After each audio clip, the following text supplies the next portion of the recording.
Well, as we celebrate the anniversary of our nation, we're also celebrating the innovation and ingenuity of the people who call it home. Some of that most important, the incredible strides that have been made in the medical fields. Yeah, and this week's Red, White, and You, Karen Fuller, shows us how one of those discoveries finally gave an Arkansas woman a tool in a lifelong battle. Right. As far back as she can remember, Sandy Rasmussen has only seen life through the lens of depression. I was always very sensitive as a child. I was depressed from an early age. The oldest child in her family, Sandy says her parents had their own issues, giving her little to no support. She eventually learned to keep her struggle to herself. I didn't have friends when I was young. It was like everybody knew there was something odd about me. My first suicide attempt was when I was 12 years old. Other attempts would follow, with the last one an overdose, leaving her in a coma for days. It was too painful to live. The early days of modern psychiatry offered few effective options for treatment-resistant depression. Patients like Sandy tried the newest drugs, talk therapy, even electroconvulsive therapy, where controlled electrical currents travel through the brain with the goal of resetting mood-regulating neurons. She would begin a new treatment with optimism, only to see each one fail.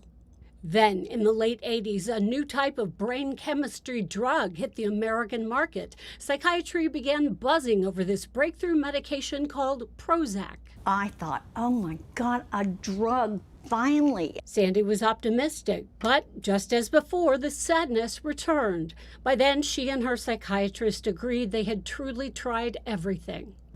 And she said, oh, we've come to the end of the road, Sandy. I don't have anything else for you. Years later, Sandy's husband Richard stepped in, taking her to UAMS in Little Rock for a fresh start.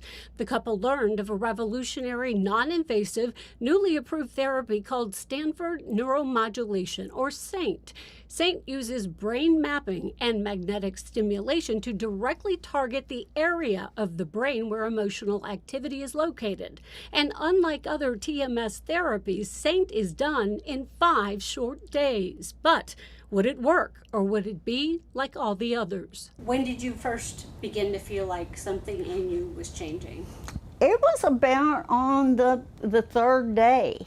From the third day to now, nearly 14 months later, and still free of depression. If you had ever told me I would have 14 months of peace, I would have never believed you. And her message to others still suffering. Just don't give up on your life. Because I know there's a lot of young people out there who suffer. And there is help. You don't have to live your life like this. Karen Fuller reporting for us there. In honor of America's 250th birthday, we have a Red, White, and You special. It's available for streaming right now. Yeah, and available anytime on TV 11 Plus. And it brings back some of the great reports we have brought you so far this last 2 months, actually. That's right.